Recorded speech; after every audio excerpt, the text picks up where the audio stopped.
What would you do if you had only minutes to decide who lives and who dies? In the absolute chaos of a hospital emergency room, 6 lives hang by a thread. 1 nurse, 60 seconds. Decisions that separate tragedy from miracle. But what no one knew is that this calm woman, with steady hands and a determined gaze, carried secrets from a past few would dare imagine. A past forged in the scorching heat of Iraq, where bombs replaced silence, and every breath could be your last. This is the story of a nurse whose training took place on the world's most dangerous battlefields, and how that past transformed her into the only person capable of facing the impossible. Prepare to discover a truth that goes beyond the sterile corridors of hospitals. This is a story of survival, trauma, redemption, and the weight of carrying lives in your hands. Are you ready to discover what really happened that night? My name is Natalie Brooks, and for 15 years I've kept a secret that few at Chicago Memorial Hospital knew. That Tuesday in November, when the emergency room doors opened and 6 gurneys rolled in simultaneously, covered in blood and twisted metal, something inside me simply clicked. A school bus had collided with a fuel truck on Interstate 94. 6 teenagers, all critically ill. The staff around me froze for 3 full seconds, an eternity when lives are at stake. But I didn't. My eyes scanned each victim in fractions of a second. Severe head trauma, abdominal hemorrhage, bilateral pneumothorax, open femur fracture, 3rd-degree burns, cardiac tamponade. My mind had already categorized, prioritized, and formulated a plan of attack before I even took the first step. As residents shouted conflicting orders,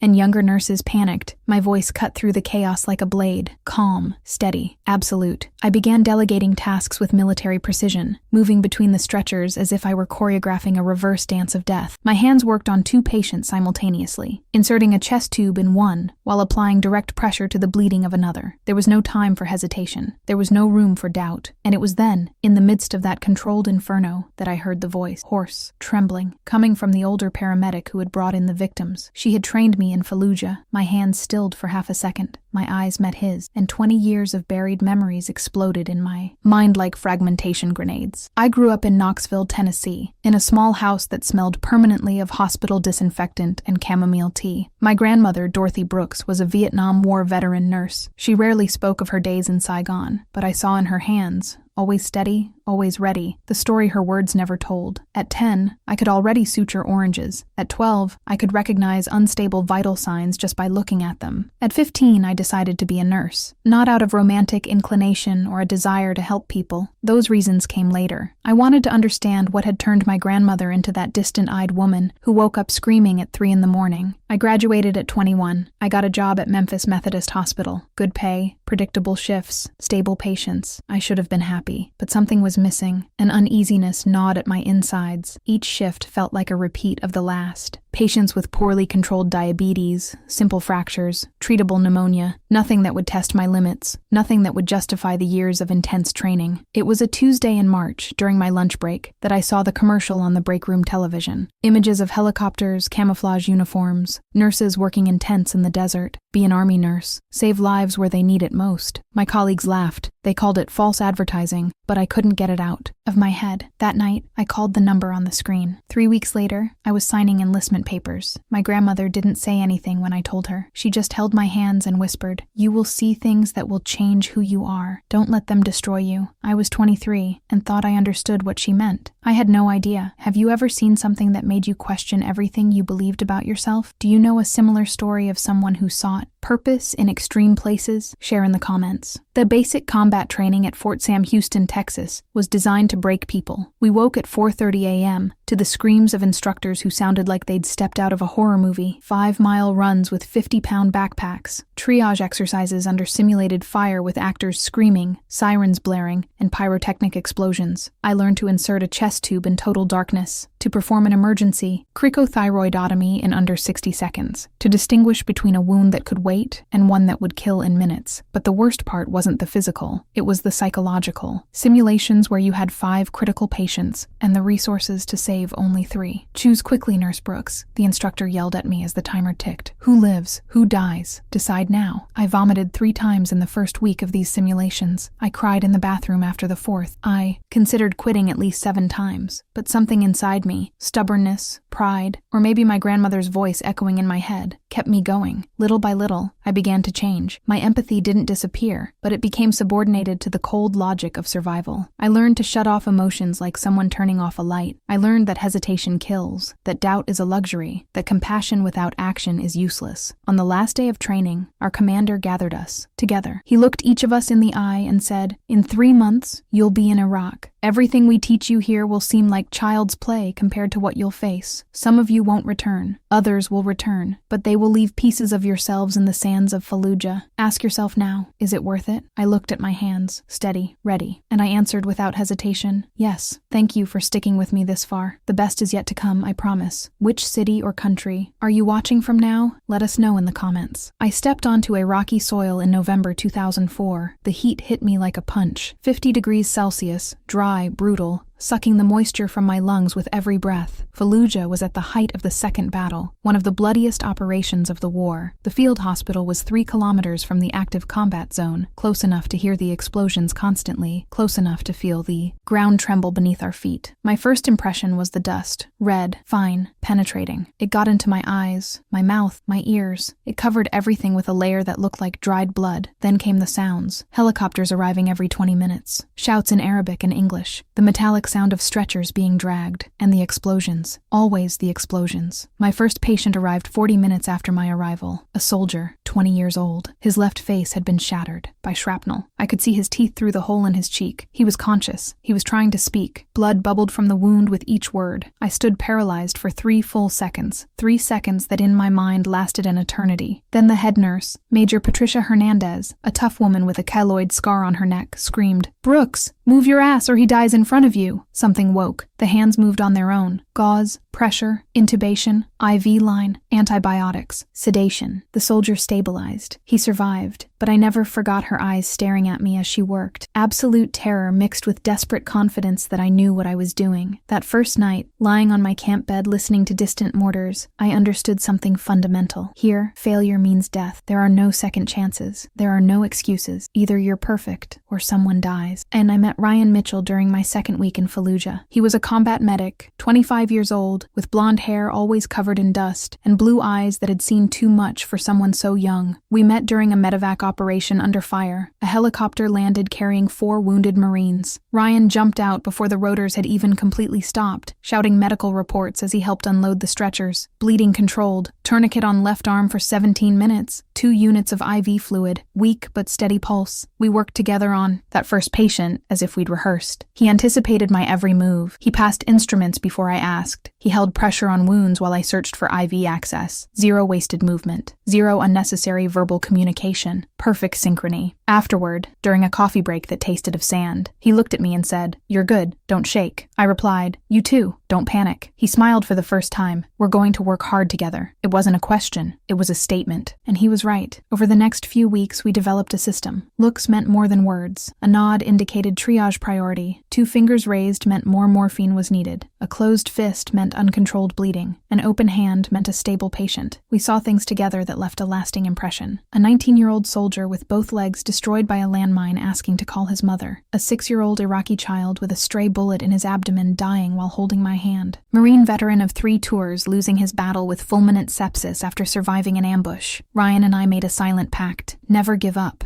Never stop fighting. Even when it seemed impossible. Even when we knew we were going to die. Fight until the last second. Because every second matters. And the mission on December 17th changed everything. A military convoy was ambushed on the route between Fallujah and Ramadi. An improvised device explosion followed by gunfire. Multiple civilian and military casualties. We were sent straight to the hot zone in an armored helicopter. Ryan was with me. 3 other paramedics. 2 doctors. When we landed, the scene was apocalyptic. Vehicles on fire. Bodies scattered. Screams. Gunfire still active 200 meters away. We had 20 minutes before mandatory evacuation. 20 minutes to decide who would survive. I counted 9 victims. 4 already dead. 5 critical. We didn't have the resources for all of them. The senior doctor looked at me and said, "You choose." My mind went into automatic triage mode. Soldier with exposed head trauma, wouldn't survive transport. Civilian with abdominal evisceration, immediate surgery or death. Marine with traumatic arm amputation, controllable with a tourniquet. Iraqi woman with multiple thoracic puncture wounds, possible if we acted quickly. A child with burns over 60% of his body. Without proper equipment, no chance. I made the choices. Fast, cold, calculated. Ryan looked at me with something like horror mixed with understanding. We worked under literal fire, bullets ricocheting off metal, explosions shaking the ground. I performed an emergency thoracotomy in the middle of the dusty road. Ryan performed a cricothyroidotomy on a soldier who was choking on his own blood. A doctor amputated a gangrenous leg with a field saw. We saved 4. We lost 1 in the evacuation. Those we left behind haunt me to this day, especially the child. His eyes stared at me as he climbed into the helicopter, wordlessly asking, "Why not me?" That night, I vomited until there was nothing left in my stomach. Ryan sat beside me silently. Finally, he said, "You did the right thing." I replied, "Then why does it feel so wrong?" Of all the losses I witnessed in Fallujah, one shattered me in a different way. Private Marcus Webb, 19 years old, a native of Montana, red hair, freckles, the smile of a boy who still believed the world was essentially good. He arrived with a gunshot wound to the chest, clear entry, complicated exit, collapsed lung, likely internal bleeding, but his vital signs were stable enough. We had time, or so we thought. I began standard procedures: chest tube, transfusion, constant monitoring. Marcus was conscious. He talked to me while I worked. He talked about his mother, an elementary school teacher, his father, a farmer, his girlfriend Sarah, who was waiting for him in Billings. He showed me a picture of her on his cracked cell phone, a beautiful blonde girl smiling at a picnic. "I'll propose to her when I get back," he told me. "I already bought the ring. It's in my backpack." I promised he'd come back. I promised I'd see Sarah again. But 3 hours later, his symptoms began to deteriorate, rapidly, inexplicably. His blood pressure plummeted, pulse racing, skin turning gray, massive internal bleeding. Something we didn't see, something we didn't detect in time. I worked on him for 3 hours. 3 hours of cardiac massage, emergency transfusions, medications. Ryan by my side the whole time, both of us refusing to accept the inevitable. Marcus died at 4:17 in the morning, with my hand holding his. His last words were, "Tell Sarah I tried." I broke that day, completely. I sat on the floor next to the body for 40 minutes, motionless. Ryan tried to lift me. I pushed him away. Finally, Major Hernandez came. He cupped my face with both hands. He looked into my eyes and said, "You can break later. Now, there are 4 living soldiers out there who need you. Choose." I got up. I went back to work. But something in me died with Marcus, and something new was born. An unwavering determination to never lose anyone again for not trying hard enough. Where are you watching from? Share your location in the comments and leave a like if this story resonates with you in any way. I returned to the United States in April of 2005. 17 months of service, 43 combat missions, 217 lives saved, 36 lost, numbers I would carry forever. My grandmother picked me up at the airport. She looked at me and began to cry, because she knew. She saw in my eyes what she saw in hers. The first 3 months were hell. Normal sounds triggered violent flashbacks. A door slamming was an explosion. A car backpacking was a gunfight. Ambulance sirens threw me straight back into the combat zone. I collapsed during my first shift at Methodist Hospital in Memphis. A patient went into cardiac arrest. Simple routine. But when I saw the blood, when I heard the monitors beeping, my mind transported to Fallujah. I saw Marcus. I saw the burned child. I saw all the dead. I froze completely. Another nurse had to take over. She saved the patient. I was sent home. Mandatory therapy was recommended. I spent 6 months in weekly appointments with a psychologist specializing in post-traumatic stress disorder. She taught me techniques, breathing, anchoring, separation of past and present. It helped, a little, but the nights were still brutal. Nightmares every night. I woke up screaming, sweating, hands reaching for instruments that weren't there. My grandmother slept in the next room. She came every night to calm me. She never judged. She never said I should have listened to her. She just held my trembling hands until they stopped. I seriously considered giving up nursing, looking for administrative work, something without blood, without emergencies, without responsibility for lives. I was typing my resignation letter when I met James Chen, a nurse veteran of Afghanistan, 62 years old. I worked in the trauma unit at Chicago Memorial. He saw me crying in the parking lot after a particularly difficult shift. He sat next to me. He didn't say anything for 5 minutes. "So, trauma doesn't go away. You learn to transform it." I replied. Into what? He smiled. Why, you're better than anyone in that hospital. 3 weeks later, I moved to Chicago to work under James's supervision, to learn to channel my demons into excellence. The night of November 23rd was when everything made sense, when the trauma of the past finally found purpose in the present. School bus versus fuel truck. 6 teenagers between 14 and 17 years old. Multiple trauma, arriving simultaneously. The emergency room collapsed instantly. Residents screaming, nurses running aimlessly. Absolute chaos. But for me, that was Tuesday in Fallujah. My mind clicked into combat mode. Peripheral vision expanded. Time seemed to slow down. Every detail became crystal clear. Blonde girl, first stretcher, head trauma with dilated left pupil, probable intracranial hemorrhage, immediate surgery or brain death. Dark-skinned boy, second stretcher, distended and rigid abdomen, liver or splenic laceration, minutes until hemorrhagic shock. Asian girl, third stretcher, tracheal deviation and absence of breath, sounds on the right, tension pneumothorax, decompress now or start cardiopulmonary resuscitation. Black boy, fourth stretcher, obvious deformity in the left thigh, pulsatile bleeding, open femur fracture with arterial injury, immediate control or exsanguination. Red-haired girl, fifth stretcher, burns involving the face and upper airway, progressive edema, urgent prophylactic intubation. Latino boy, sixth stretcher, hypotensive, tachycardia, engorged jugular veins, cardiac tamponade, pericardiocentesis or death within minutes. 6 patients, 6 simultaneous emergencies, 1 nurse. I began shouting orders in a voice that brooked no question. Dr. Park, emergency craniotomy on stretcher 1, now. Resident Torres, exploratory laparotomy on stretcher 2, 5 minutes maximum. James, you're on stretcher 3, chest decompression, do it now. Technician Williams, tourniquet and prep the OR for 4. Nurse Martinez, definitive airway on stretcher 5 before it closes completely. Dr. Sanders, pericardiocentesis on 6, I'll guide you. My hands worked on 3 patients simultaneously, inserting a large bore needle into the Asian girl's chest while shouting instructions to a junior cardiac surgeon, running to the boy with a femoral hemorrhage, applying direct digital pressure to the artery while the technician finally secured a proper tourniquet.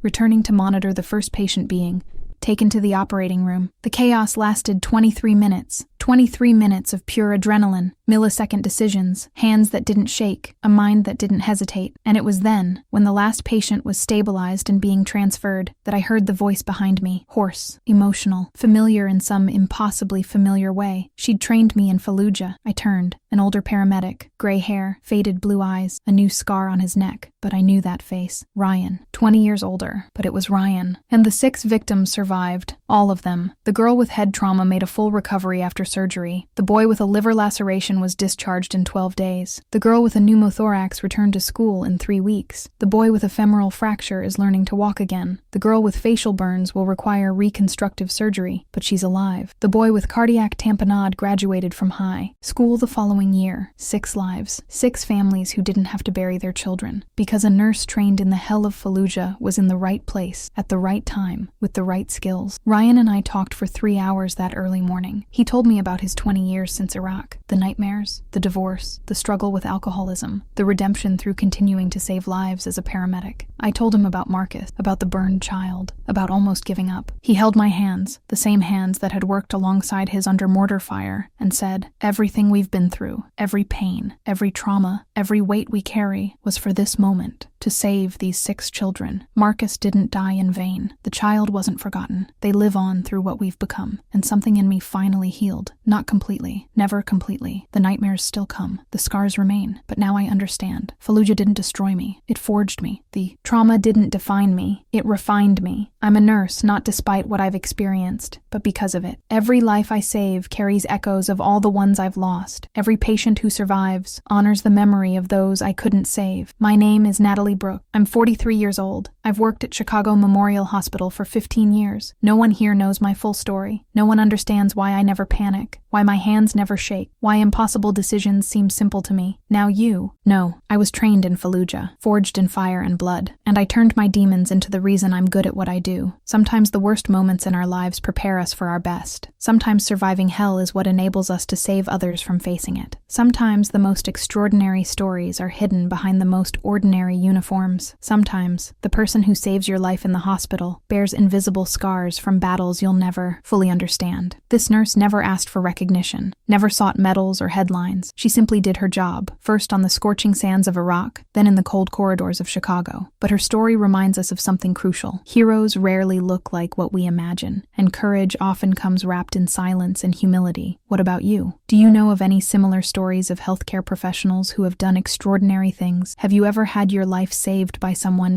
whose past you never imagined? Share your experience in the comments below. We want to hear your story. If this story touched your heart, please subscribe to the channel for more real stories that reveal the hidden side of professionals who risk everything to save lives. And don't forget, the next recommended video features another impactful story you can't miss. Click and continue this journey with us.